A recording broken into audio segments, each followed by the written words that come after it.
Good morning, everyone, and welcome back to another episode of No Capes, the show where we talk about creator-owned comics with creators who own comics. Joining me today is TylerJames from Comics Tribe. Tyler, do you want to give yourself a bit of intro to everyone? Sure thing. Yeah, my name's TylerJames. I'm the publisher of Comics Tribe. We're a producer of comics and graphic novels. We also have a children's book brand called C is for Cthulhu. Yeah, I've been making comics since I was about 14 years old. And I've been doing it, seriously with Comics Tribe since about 2001 was where we kicked off. So this year or excuse me, 2011. So this is our 10th year in publication, and it's been quite the journey. One of the things that we did as a creator-owned publisher early on was sort to share the journey of starting from scratch and becoming and putting stuff out into the world of independent comics and sharing a lot of resources and things for other creators. So we've got to meet a lot of incredible creators along the way, and over time, I ended up doing a podcast as well called Comics Launch, which I've been doing for the last 5 years.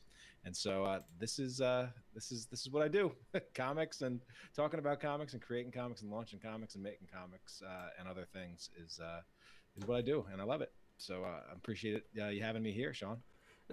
It's my pleasure to have you here too, because, like, as you know, I've got one of the comics that Comics Tribe has put out, at least, Ryan's comic She, and I am going to be eyeing off when and where I can get a copy of Wailing Blade with the die-cut cover as well. I missed out on the Kickstarter at the time, but it looks amazing. Yeah. I actually, to be honest, I have not gotten that book in my hand yet.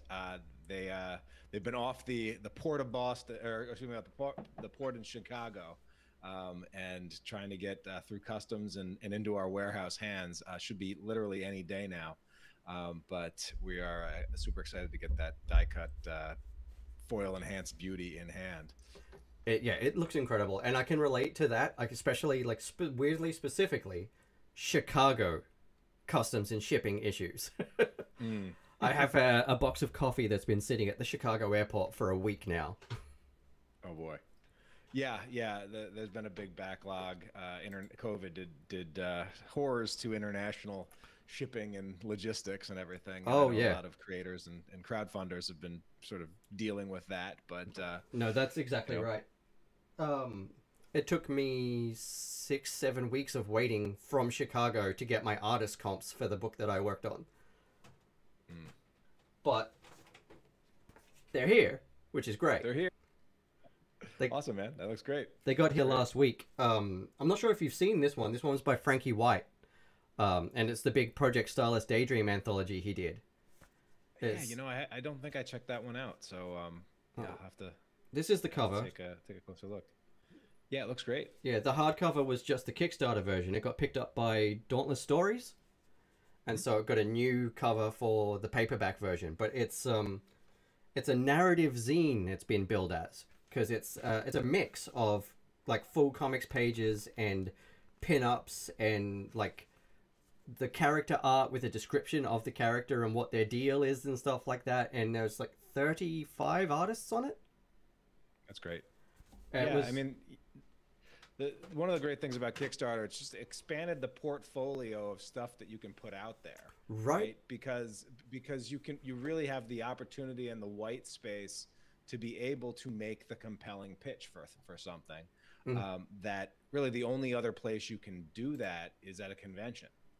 And so, I don't think it's any shock that over the last year, with conventions shutting down, Kickstarter has just absolutely exploded, at least for some categories. Obviously, film production, a lot of other projects, other categories took a big hit because of the pandemic. But for creators like us that, most of us are toiling away on our own, and collaborating online anyway, it's actually been a boom period. It has been amazing. I did my first ever crowdfunder in the end of 2019, and it went really well. And then that was actually exactly when I backed She, was at the end of that, because I knew I could afford it then.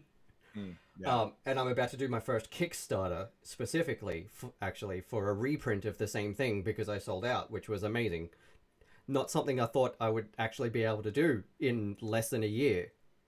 So it has been an amazing year for crowdfunded and indie projects, with all of the major, like you say, the major film stuff and everything having to take a back seat for a year.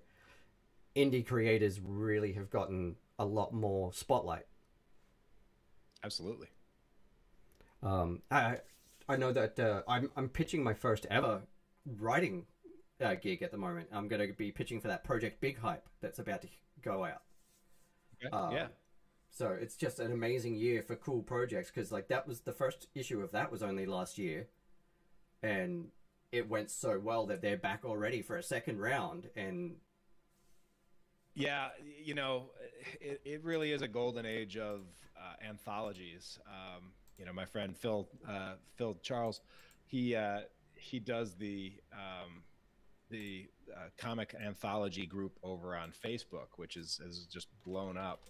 And so if you're not a part of that, or but it's a great place to find other like anthology opportunities, because it seems like every week there's a couple of them popping up, and it's a great opportunity for creators to jump in and yeah, get into a lot of these things. Really cool to know about. Actually, I hadn't heard of that one, because being still a very junior comics creator, I want to get involved with more small projects while I'm sort of working on practicing a lot of stuff. So that sounds like a great idea.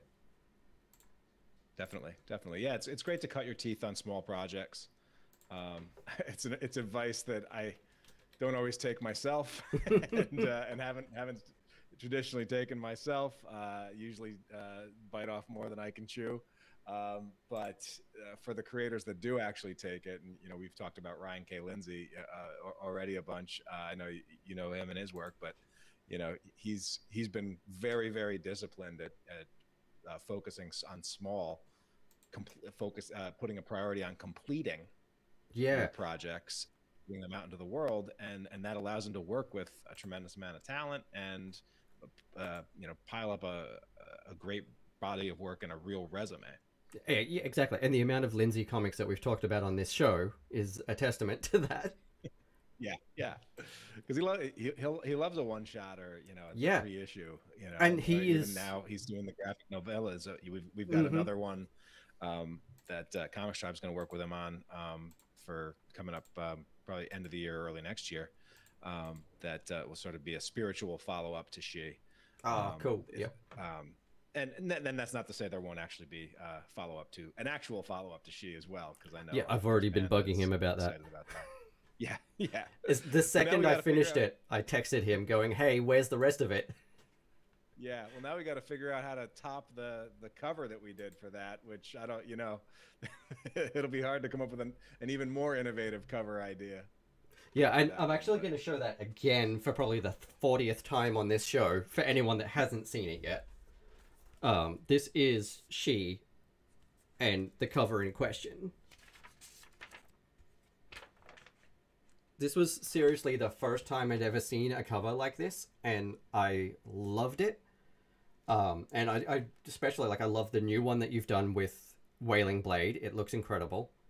Yeah. And as I think it was Chris said on Twitter when the photos started rolling out, you've done a good job with a great marketing hook when the first thing people do is the old photo booth. Yeah. When they can't help themselves. That wasn't actually something that I think we had totally thought or predicted, because you never, we didn't do the math to see if even it would line up nicely with people's faces. But as soon as it arrived, I'm like, oh man, this is perfect for that. And when I'm sure Ryan, I'll have to check in how sales went at the convention, because I know there was a convention in Australia that he was at recently. I was talking to him and his brothers the other day, because it was actually up here. Yeah. But it was an hour away at the Gold Coast, so I didn't get to go. But they said they all did pretty well. They had a great weekend. Yeah, I'm anticipating that book will be a a nice jumping off the table addition to his con table that just to be able to catch people's eye and things like that. Yeah, So I think it would have been really popular. I know I tagged in a few of my friends who were working the convention and said, "Hey, go get this book. You won't regret it." that's awesome. So yeah, but today we're talking about God Country by Indeed, yeah. Donny Cates and of course Jason Wordie on colors. I think this is probably the 10th book with Wordie involved that I've talked about on the show. It turns out that a lot of the books that I really, really dig are colored by like Wordie or Tree Farrell. And just those two names in particular just keep popping back up no matter which book it is that I'm picking up. And I really dig both of their work. Yeah, you know, finding a strong colorist, a reliable colorist, you know, it really is a linchpin to the creative team. And, you know, a color can really, you know, make or break a book, and make or break the momentum for a book.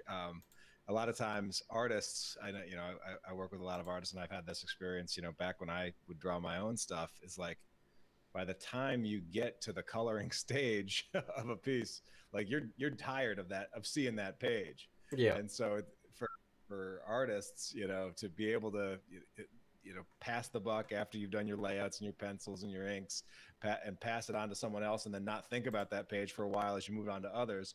The next time you see that page, all of a sudden it's not that same old page that you already hate. It's now you're enjoying the colors and can appreciate it again. And so, you know, God, you know, we work with a bunch of really great colorists at Comics Tribe.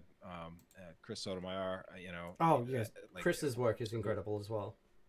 Yeah, and you know, I think Joe Mulvey's at the point where, you know, I don't think he wants to see his stuff colored by anybody else. So, so it's great to, you know, but it's not surprising that you'll see the same names popping up because, you know, people that do good work are going to get more good work. That's exactly it. I'm actually really looking forward to how you're having the proper crack at that issue #1 of Wailing Blade, because I backed the what's it called, the Render Wave Colorpedia project last year, and one of the stretch goals was a copy of the inks. For practicing. There was another one. I think the initial comic it's called Light. Yeah. Aldrich Stybor. Yep. Yeah, and that was the first one that I got. But we also got Wailing Blade. So far all I've had time to do is drop flats into the cover. But I'm really looking forward to having a crack at that with all of Joe and Rich's work there. Yeah. I love Joe's style. That was the first time that he had really done anything, or I'd seen anything like Wailing Blade from Joe. You know, most of his other stuff was sort of contemporary, you know, guys in either tights or suits or other things like that. And so this was seeing him cut loose in a fantasy world was an enjoyable thing. And I'll be perfectly honest, because we were working on Wailing Blade, I actually slept on God Country for a while. I was sort of like, all right, you know, we've got a book about a guy with an impossibly big sword. Here comes a book out from Image by you know, about a guy with an impossibly big sword. So I you know, said, all right, I'm not gonna follow that when it came out. But eventually I ended up picking up the trade at a New York Comic Con and ripped through it, and, you know, saw that, you know, the similarities between the books really started and ended at the big sword. But you know, both good titles in and of themselves. Yeah, and speaking of Joe as well, I loved the pinup that he did for She. Yeah, he did a great pinup in there, and he did I think he did a couple variants for Ryan over the years as well. He did a variant for Chum, I know, and you know, that's the nice thing about Comics Tribe. Like, you know, it's not just the name. Like, the creators that we started working with early on, we're still in one way or another working with most of them. Yeah, that's great. Ryan, like I think Ryan's either first published or first like paid work was actually in an anthology project that was the first book that I ever launched on Kickstarter. Oh, cool. And so, so it's great to still, 8 years later, still be working with Ryan on stuff. Yeah, that's amazing. And the same thing with Joe and Alex Cormick and John Lees and everything. It's, once they sort of get in the tribe, they may go do other work for other publishers and things like that. But, it's the family. So, just quietly though, if there is a reprint of Chum, I will be wanted to be the first to know, because I think that's one of the only ones I don't have a physical copy of. Yeah, I think I probably have 1 or 2 copies left of that. We've talked about wanting to do a hardcover version, maybe a die cut shark teeth hardcover or something. Yeah, at some point. Actually, Chum and Dear Editor are the only Lindsay comics I think I don't have physical copies of yet. Oh yeah, did he ever do physical copies of Dear Editor? He did, but they sold out. Like, he had them at the con, and by the time I made it there at the end of the weekend, gone forever. Yep. And he keeps teasing me that there's going to be more Dear Editor, but it hasn't happened yet. Yeah, so many ideas, not enough time. That's it, exactly. But, good things come. Good things come to those who wait. As someone that And speaking of waiting, and this comic in particular, actually, I saw a bit of chatter on Donnie's Twitter last year, which was pretty exciting. I haven't seen anything since, but he was promoting God Country at the time while it was coming out, and ended up being a little bit of tweeting back and forth with Vincent D'Onofrio. And then, like, a day later, he's like, a day before that, he'd mentioned something about wishing he could make a film out of God Country. And then, like, a day later, after that conversation, he's like, I just got off the phone from an amazing conversation with Vincent D'Onofrio. And I'm like, please, dear God, let this God Country movie happen with Vincent D'Onofrio as Emmett Quinlan. Yeah, that's perfect. That's perfect casting. Yeah, I mean, I would not be surprised at all if this finds its way into into another format, especially with the way things are going and the streaming wars and the budgets and the important existing IP. It's like that there's so much money being spent, and yet there's also not a lot of not a lot of desire to take chances on entirely new stuff. But I think that's where creators are uniquely positioned, in that they can say, hey, this isn't totally new stuff. There's a fan base for this, and the more hits that keep coming, big, medium, just performers, the more they're going to keep diving into that that's it, archive. And it really helps when big talent like that gets their hands on this sort of stuff and goes, holy shit, I actually really like this. This is giving me ideas, because it's going to give all these indie projects more leverage and weight in the area. Oh, absolutely. I mean, we've had a few, nibbles and a couple bites in the on some of the Comics Tribe IP over the years, and I have no doubt that at some point something will make it happen. But the ones that we get really excited about is when you have someone that has some industry cred that is going to bat for the thing. That then starts to make things really enticing. Yeah, and feel like it's closer to reality. But then also,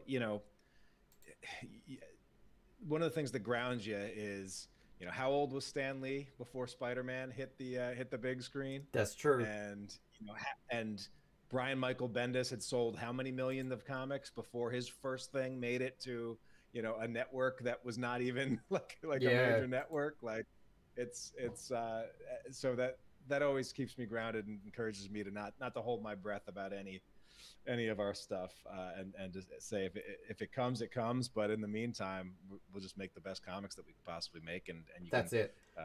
don't have to wait to experience those. Yeah. That's it exactly. And it's amazing how many like really left field projects are starting to get picked up for networks and stuff. Like Vagrant Queen got picked up before it had even finished its run. I haven't watched it yet, Yeah, but I I saw saw that. that it got picked up only a few issues in, and the network was like, "Yeah, we need to make something out of this."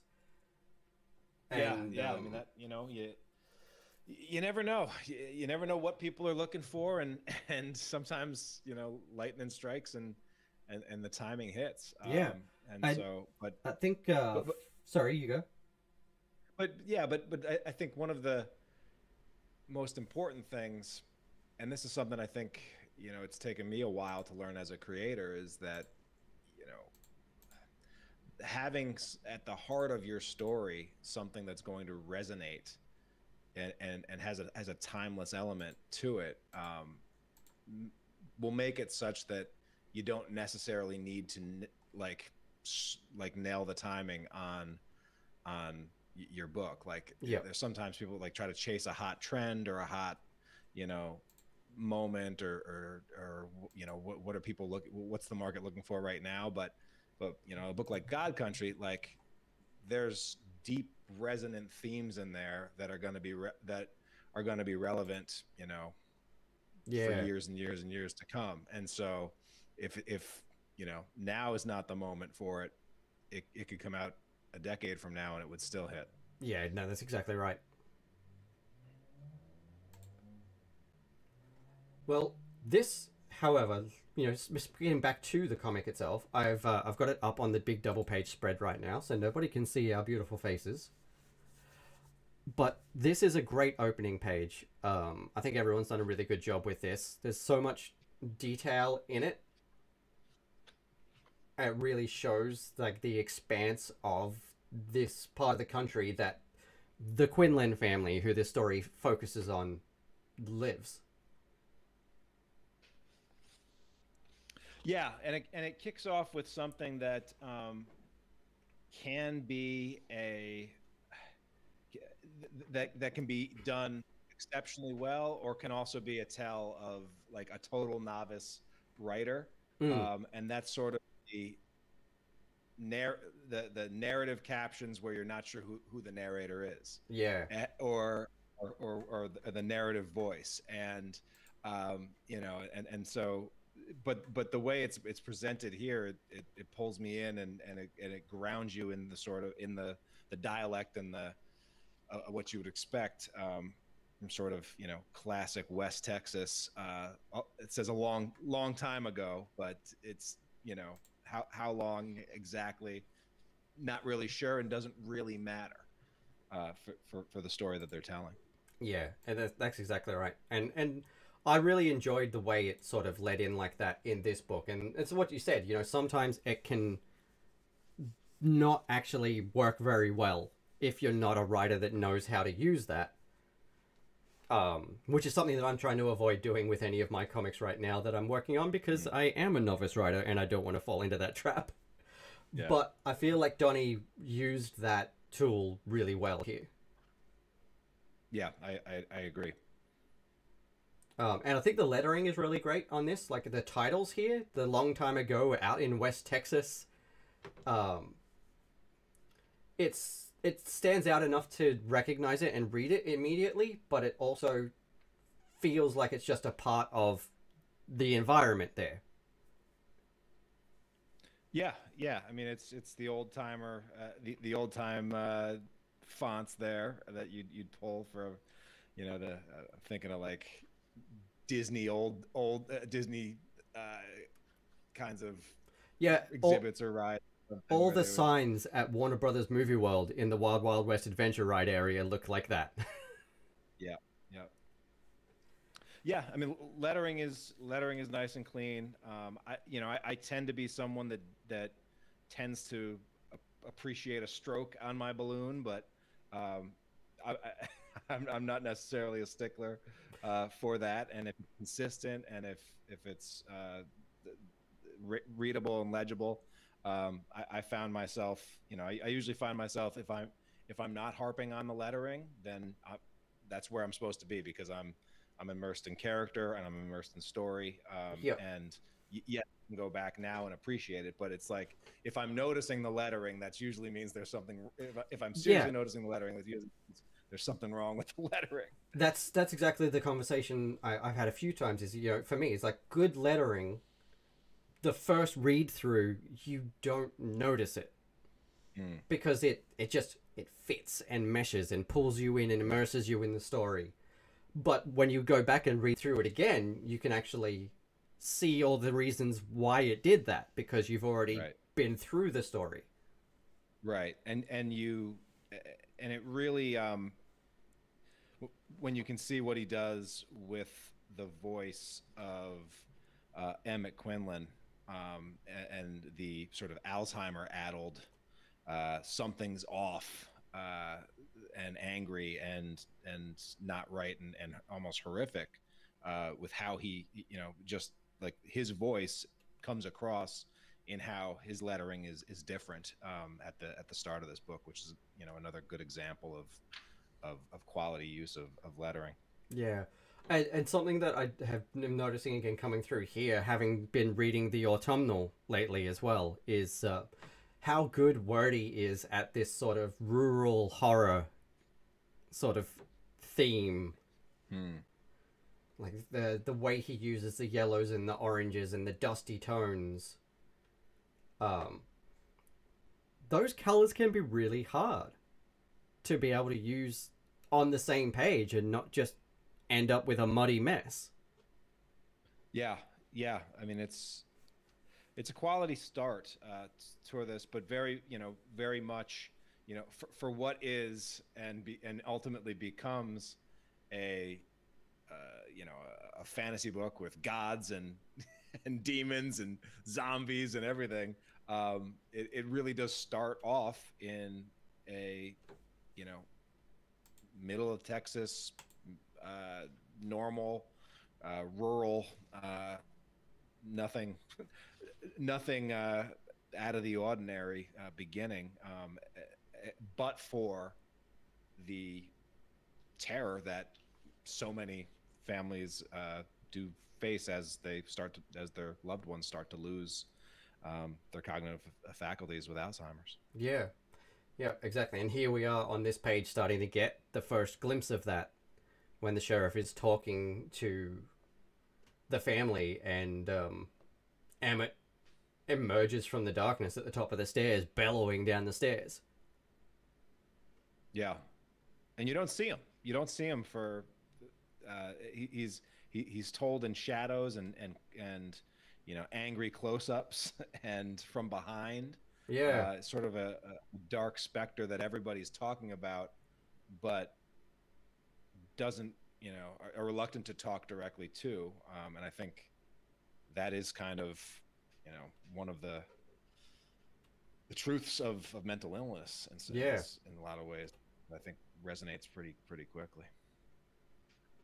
right. And even here, like he's on the stairs and he is still like he's this massive, imposing figure. Yeah, and his son is not. His son is you know I think they did a good job of, you know having this, having his son be, very different from his father in terms of, the visual look, and you really do see him, almost trapped between, the his his family, his new family, and having to take care of his dad, and the way he's positioned, it really does. You feel like there's pressure on him from all sides, just in the arts and the art and Yeah, the angles and the. Yeah. exactly. And then instantaneously here the storm starts coming down as well. Yeah. Whereas a few minutes ago everything was hot and dusty and you know as if Emmett's rage has summoned it. The storm is here. Yeah, yeah, and it's very much a, you know the danger in the house and the danger outside of the house, and which is worse. And you have the wife and the daughter who would rather go out into the storm than face the storm that's inside. Yeah. And with Emmett. Yeah, and that's it. And it's a tough place to be. Yeah. You know, obviously he loves his family, but also he loves his dad, and he feels beholden to take care of him. So he doesn't know what to do here.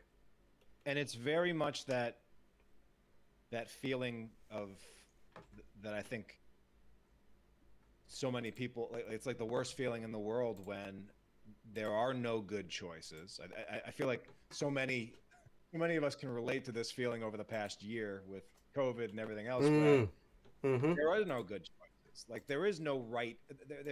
There is no clear right answer to X, Y, to so many things. It's just a big bucket of bad choices, and inevitably you're going to let somebody down no matter what you do.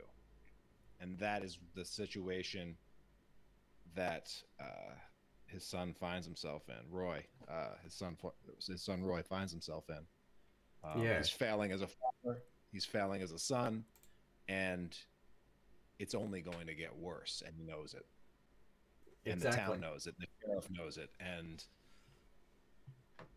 yet, there's still a part of him that, you know, he wants to, he thinks there's got to be a way he can fix it, or there's got to be something that he can do, or if he just, you know, tries right, or doesn't do if there's something he does do or something he doesn't do, he may be able to make it work. But that may be sort of like the wishful thinking of a son. Yeah, exactly. He's kind of in the impossible scenario. Yeah. Where something's gonna hurt no matter what the choice is made. You know?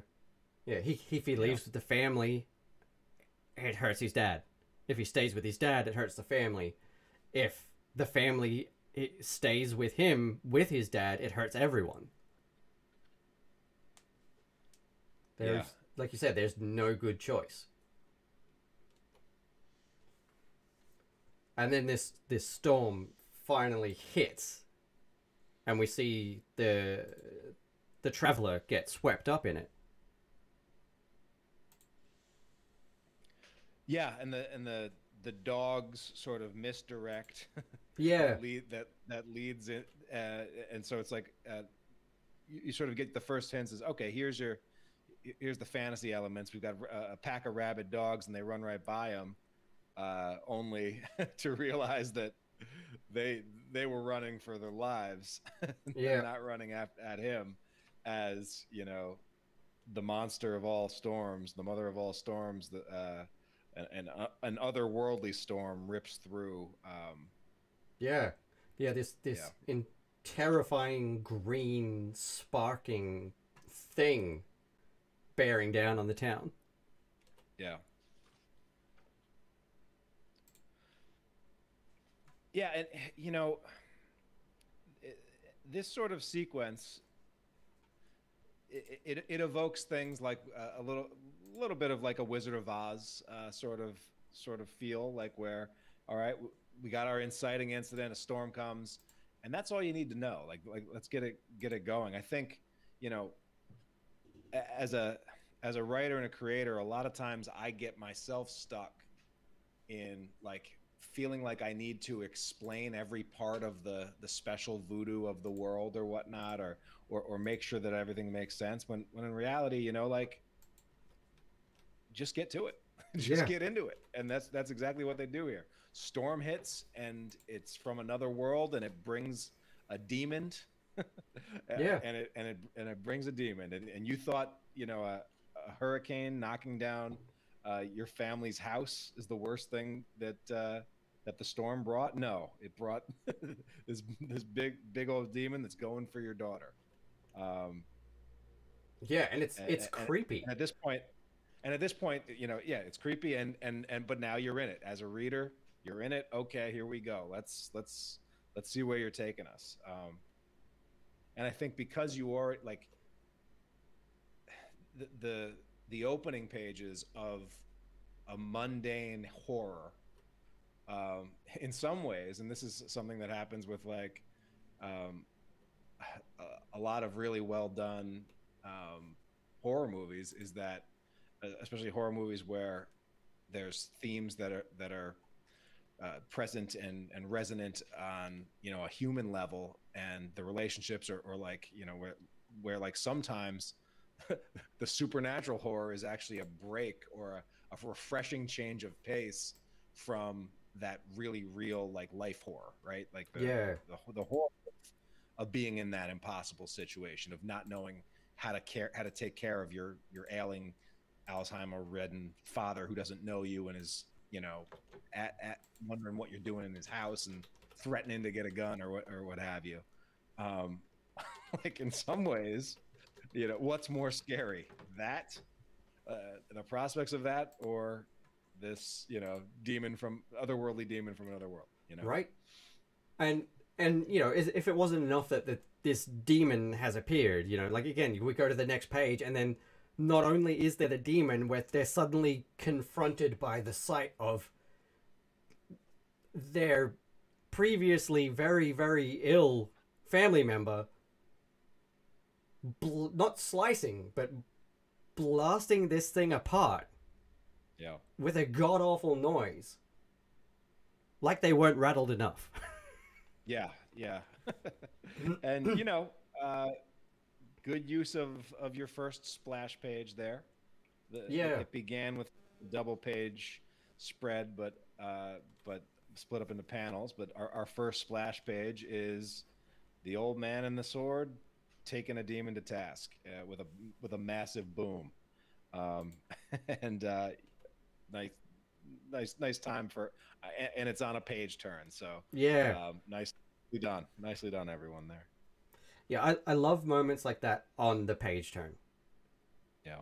Like, if you're reading the other panel and you've already seen it out of the corner of your eye on the other side, it doesn't have the same weight.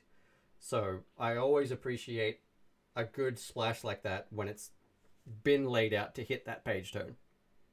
Yeah, yeah. Because even, you know... sorry, you go.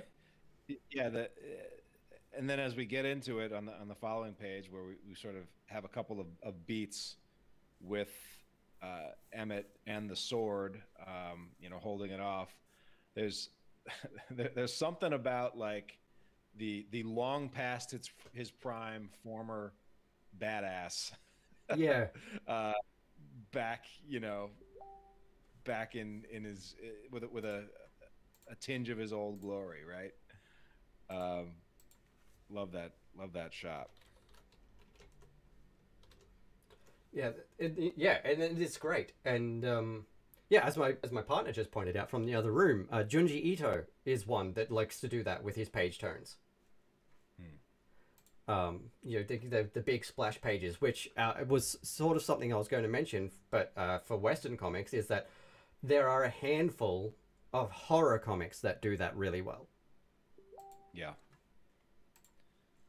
Yeah. I mean, it is one of the few advantages that you have, or one of the few tools that you have in comics when it comes to horror.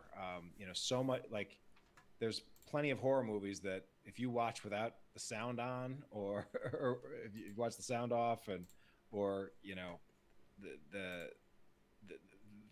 the jump scares and things like that, if you take those away, they're not all that scary. But comics don't even have those abilities. But the one thing that you do have is a good page turn. Yeah, I wish to heck I could remember what comic it was, but there was a horror comic I was reading last year that actually jump scared me. I mean, Severed. I don't know if you've read Severed. No, Scott Snyder's. I haven't. That has some amazing jump scares on the page turns. Yeah. Yeah. Yeah. I can't remember. John Lees is pretty good at it. Yeah. With the sync work that he does and some of his other horror stuff. But yeah, you know. Yeah, I'll have to find out what one it is later, and if I do, I'll link it in the description for anyone watching this on YouTube, because it was such a good one for me. Like, there was I'm not even sure if it was a straight up horror comic, which was what got me. It was so absorbing, you know, the way it was written absorbed me so into the story that as soon as I turned that page, I was like, Jesus, what is that? Yeah. And that was the first appearance of whatever the bad was. And usually, you know, I turn it over and I'm like, oh, wow, yeah, that's cool. That's a good first appearance of the monster. But this one actually took me by surprise because they had such an engaging moment before that page turn that you kind of forgot about that there might be something coming. Yeah. Yeah, the old Samuel L. Jackson from Deep Blue Sea trick. You ever see Deep Blue Sea? Yeah, yeah. He's mid monologue and and the tide is turning and then the shark just jumps out of breath. Like that was a good one. Yeah. And I love what they've done with this next page here, you know, where Emmett's starting to regain his faculties and the granddaughters run over and you see his face change as soon as he realized that this little girl just called him grandpa. Yeah. And you really see what the color artist did there, Jason Wordie, where what we had prior was, you know, awful monotone greens, and before that, your dusty Texas backgrounds. All of a sudden, there's splashes of color and rainbow in the background, and it's, you know, it looks joyous, which is something that up until this point there hadn't been a single moment of joy. Yeah. And just very well done there.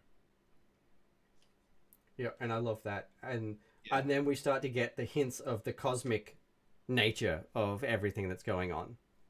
Yeah.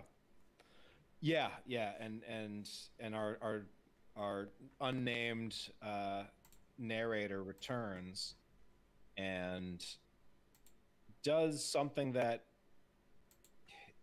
I think a lot of great limited series do well, where right there in that first issue they lay out, hey, here's the journey we're going on. Yeah. And so he said, you know, they had no idea what lay before them, what else was on its way. They hadn't been to the gates of hell yet. They hadn't met true evil in the heart of a collapsing star. They haven't even fought or lost. And then but they're teasing out, you know, essentially issues that are coming up for the, which is always a good thing to do. I know, like, Tom King will do that, did that a lot in his Vision run, where early on he's sort of laying the groundwork and giving you things to, you know, look forward to and also fear potentially. And then we get our big second splash of the issue to lend it with a cliffhanger, and there is our central conflict right there. Yeah. You know. Here's the original, or at least previous owner of the sword, as much as you can own that sword. Exactly. And you know, at its core, you know, like the publisher in me always goes back to, you know, all right, what's the high concept, what's the twist, what's the ironic thing, and you know, it's good stories are simple and good stories are easily to be told. And you know, imagine you were suffering from Alzheimer's and you got a sword that when you held it, everything was returned. But now the god whose sword it was wants it back. Okay. Yeah. but you're not willing to give it up because you don't want to lose your family again. Like, it's primal. It's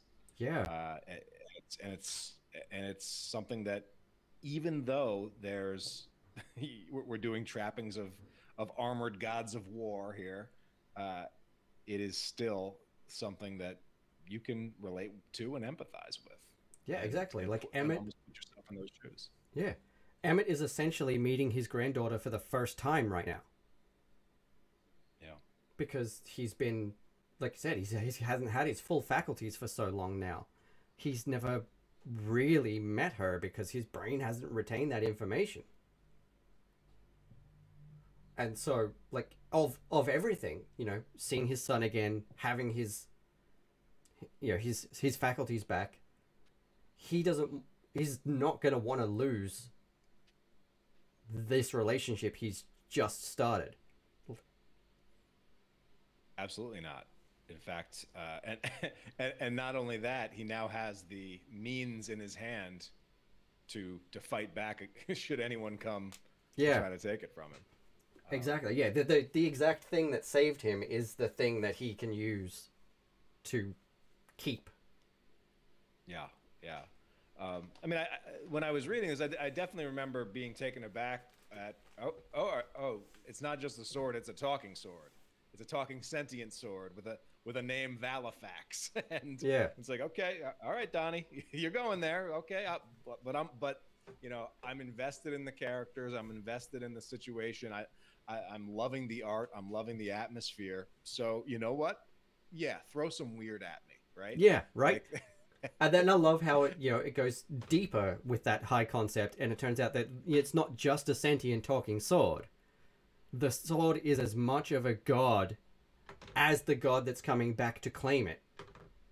Yeah, the god of swords. You know, it's one of those concepts that, you know, it feels very much like along the lines of something that you would come across in a you know, in a Thor run or other or mythology. And you know, I don't know how much lore he was actually drawing on, or if this was all whole cloth, but it felt very much like, you know, yeah, sure, there could have been like tomes written on, you know, on all of these guys, and and they could be in a pantheon of gods, and but that was also another interesting thing, how the gods and their world, and this gets into, you know, later on in the series and everything, but how the gods themselves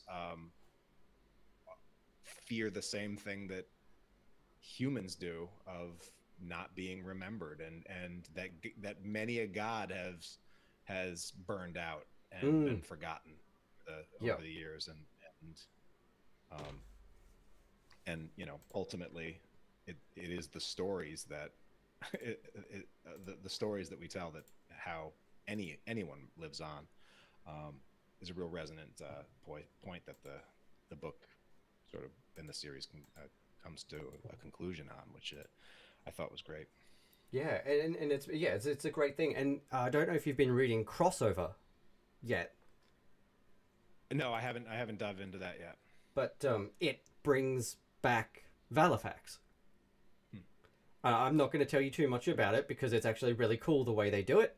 I really dug that appearance. And it gives you a bit more of Valifax's God of Swords story as well. That's great. Well, that's smart use of if you were ever going to have an opportunity to bring it back, it'd probably be in a book like Crossover. Yeah, and I thought it was really sweet how they did that. And I was just thinking about it as well, is, you know, in this world of gods and demons and everything, I guess technically Emmett is a warlock now. And Valifax is his patron. Because he only has his faculties and his powers and his indestructible resilience as long as he's holding that sword. And since that sword is a god, he's only holding that sword as long as that sword lets him hold it. Right.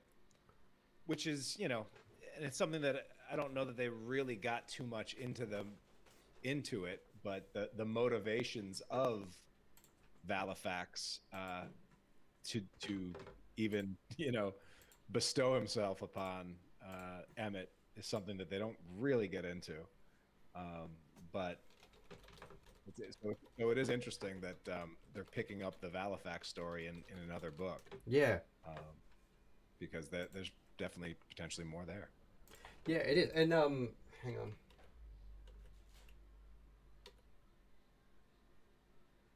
What's her name again? I've already forgotten. What's the daughter's name again? He calls it Dina. Dina. Yeah. That's so it's Dina and Valifax are who we get to see. Right. And so there's a lot of story to be told there, which is really cool. I'm looking forward to the next couple of issues. Nice. Yeah, I'll have to get caught up on that one. These days, I tend to get caught up on my non-Kickstarter comics, mostly in trade format. Yeah, I tend to support a lot of Kickstarters for yeah, bills and things, and a lot of times, but when it's in Image and the bigger publishers, I usually tend to wait for do the trade waiting and collect them that way. yeah. That's usually what I have to do too, because comics are expensive here. Yeah, Like single issues are anywhere between $6 to $10. yeah, that's tough. That's tough. Yeah, so I definitely do the trade waiting thing myself, or if it's something that I really want to read as it comes out, I subscribe on Comixology Yep. because that's a lot That's cheaper. nice. Yeah, it's great to have options. It's great Yeah. to have options to be able to just go and grab stuff. But yeah, most of my physical comics come from the Kickstarter crowd as well. Yeah. But overall, I think this is a really great book by a great team. I love Werther's work on the art, and obviously Jason's work combined with that for the coloring is really cool. Yeah, yeah, and I read Donnie's first book. My local comic shop, just raved about Buzzkill. Like when issue #1 came out, I think a lot of people assumed like Donnie Cates came out of nowhere, when in reality, he's been he's been doing the thing and breaking in, and so I believe that Donnie and Geoff worked together on Buzzkill first, and so it was great to see them, and to see creative teams continue to come back on a number of projects, and then just really find a groove and get into it. And so yeah, I mean, I think if you're on board by the end of if you're not on board by the end of this one, then then you weren't going to get on board at all.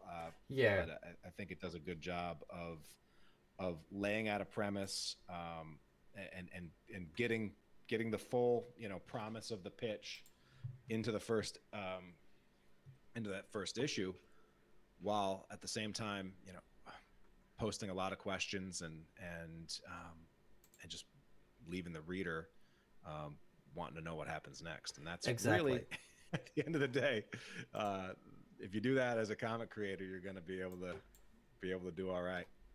Yeah, no, that's exactly right. And I think Buzzkill was my second or third comic of Donnie's that I found. But it was some of his indie stuff, not his Marvel stuff, is where I first found him. And then I saw his name popping up on Marvel Comics and things. I was like, oh, cool. I think like Baby Teeth and Interceptor might have been my first ones of his that I came across. Yeah. And then I've been keeping up with Redneck since. Yeah, I mean, he's definitely been one of the more prolific guys over the past couple of years, and so it's always great to see that happen, especially for people that just eat eat and breathe and live comics. Yeah, so exactly great, right. And And to see them, get their shot. yeah, that's it. And I love Donnie's like licensed stuff with Marvel and everything, but honestly, my favorite stuff is his solo stuff, where he's his indie stuff where he gets to really flex his weird muscles. Yeah, and yet at the same time, there's always something deeply personal about the stories that he's telling, and deeply, there's an emotional core and a resonance that and a humanity to it that travels pretty well, and he's got something to say, and that I think, especially a lot of young creators, and I know for myself, like I remember being 22 and I went out to LA took a summer program at USC to create to make a film or whatever, and the first thing that they said is, all right, you got to have a story to tell, and the professor was kind of like, and all you young people out there, guess what? You probably don't have much. Probably don't have anything to say.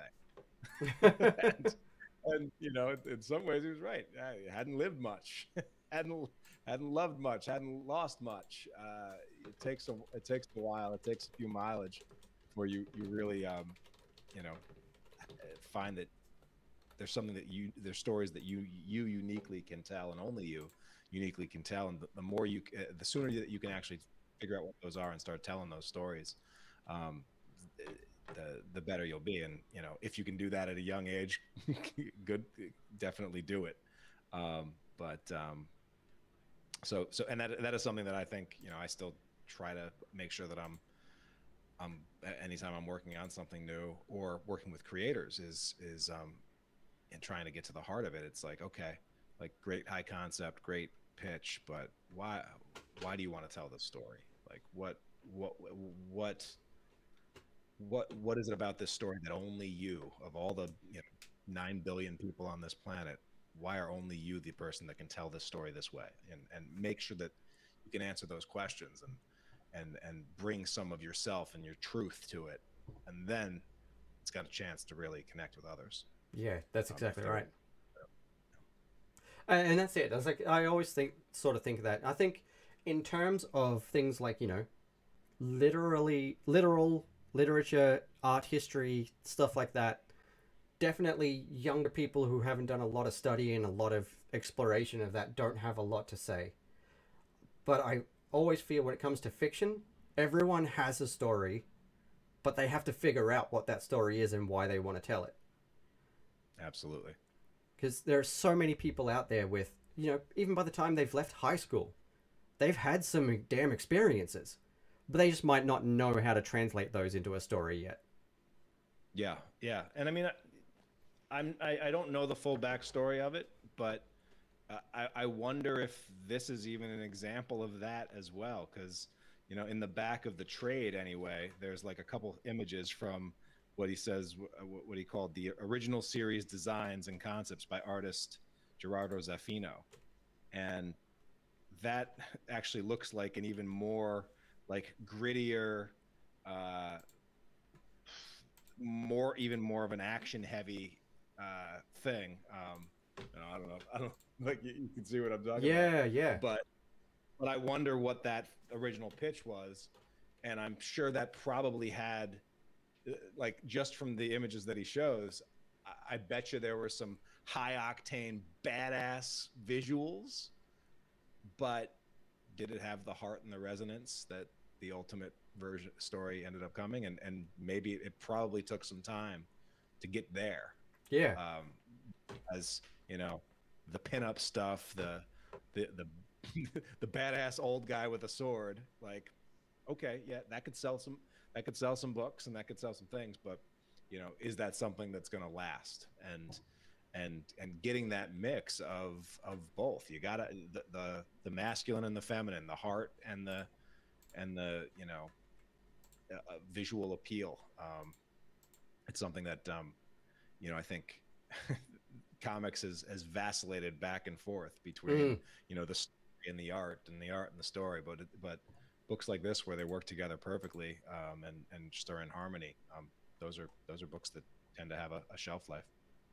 Yeah, no, that's exactly right. And that's actually something that I've noticed with quite a few of Donnie's books, like all of his indie stories, is they might have the high concept or the weird fantasy or sci-fi trappings, but at the heart of most of them is a family story. Yeah. Redneck is a family story. There's, it's the a mix of found family and blood, and then it turns out that there's even more to their family history than you could possibly know being revealed right now in the story. Baby Teeth is a family story. It's wrapped up in the trappings of, demons and the Antichrist and being stuck in hell, but it's a story about that family and their connection and their journey. And I find that's a very common thread in a lot of Donnie's creator-owned stories. Yeah, and there's a reason for that. It's because, you've got to ground. You've got to ground no matter. You can do high fantasy. You can do all sorts of stuff, demons and mythology and all that stuff, but you've got to ground it in something that we as simple human beings can attach to and connect with. And if you do that, we'll go wherever you want to take us. Exactly. And that's taken us to the end of the book, which is also taken us to the end of the hour. So where can people find you, Tyler? And what have you got coming out soon? Or is already out that people can go get their hands on? Yeah, absolutely. So I'll plug a few things. If you listen to this on a podcast, or you can find me showing up every single week with a podcast. It's called Comics Launch, COMIX Launch. And we talk about building audiences and launching awesome projects to them on Kickstarter and beyond. It's a show specifically for comic creators, writers, artists, publishers, self-publishers, and crowdfunders. And so I've been doing it since 2015, and it's been just a blast. I've talked to have hundreds and hundreds of voices, other creators on my show, and it's a weekly show that every Sunday. So that's a good place to start. If you are looking for comics that we do, the Comics Tribe puts out a number of really well-regarded independent comics. We do a lot of ranging over the years from stuff that actually has capes to the no capes stuff, books like Sink or Wailing Blade, and so I'm the publisher at Comics Tribe, and so we have a couple things coming up. Happy Hill is a new sort of horror / comedy / mystery from Joe Mulvey, and he's actually being joined on script with Rich Dewick, who he partnered up with on Wailing Blade. But this one is a story and art by Joe Mulvey with some extra script by Rich, and so that'll be coming out soon. We also have the Sync universe is expanding a little bit. We've got a one-shot featuring Mr. Dig, who is the fox mask wielding vigilante in the world of Sync. So Sync is a crime horror book by John Lees and Alex Cormack, and so we'll be doing that and then getting into volume 3 of Sync later this year. And right now, actually, for the children's book brand that I run called C is for Cthulhu, we have a book called Counting Colors and Cthulhu, which is a children's board book, Lovecraftian children's board book, teaching kids how to count and their colors using Lovecraftian monsters. And that one is on Kickstarter for another 9 days, and we just went over the $100,000 mark on Kickstarter, which is pretty insane. So those are the main things that I've been working on. I'm also working with a guy named Matt Zollman, who is an artist that I worked with on a small project a while ago, a long time ago, and he's sort of wanted to get back into comics, and so we're actually working on a webtoon together. Cool. And so that'll hopefully launch somewhat soon, sort of experimenting with the format a little bit and playing around with it, and so that'll be coming out hopefully within the next couple of months. Excellent. And for those watching live, I've just put the Kickstarter in the chat, and for those watching on YouTube, it will be in the description, so go check out that as well. Awesome. Thanks, Sean. No worries. All right. Well, thank you, Tyler. Thanks for joining me today. That's been my pleasure to have you on the show. I've been looking forward to getting to chat with you for a while. And go follow Tyler, everyone. Go check out those comics. Go check out Wailing Blade release with the die-cut cover. Go check out She at the Tower of All That Lives is Known. Just go find them all, because they're all going to be great and you're going to enjoy them. I agree. Listen to that man. And of course, go check out Tyler's podcast. And if you like the show and you want to help me make more stuff, I am currently subsiding entirely off Twitch subscriptions and Patreon. So go check out the link in the chat. And if you're so inclined, support me on Patreon, get early access to episodes before they hit YouTube, influence the comics that we talk about for the rest of this season and when we come back from hiatus. Influence what happens and what traps go into the Shifting Spire. Next episode is coming up next month. It's going to be a doozy. I have some extra Takeshi's Castle style traps in mind for that one. And check out the merch store. We'll see you next week for another episode of No Capes.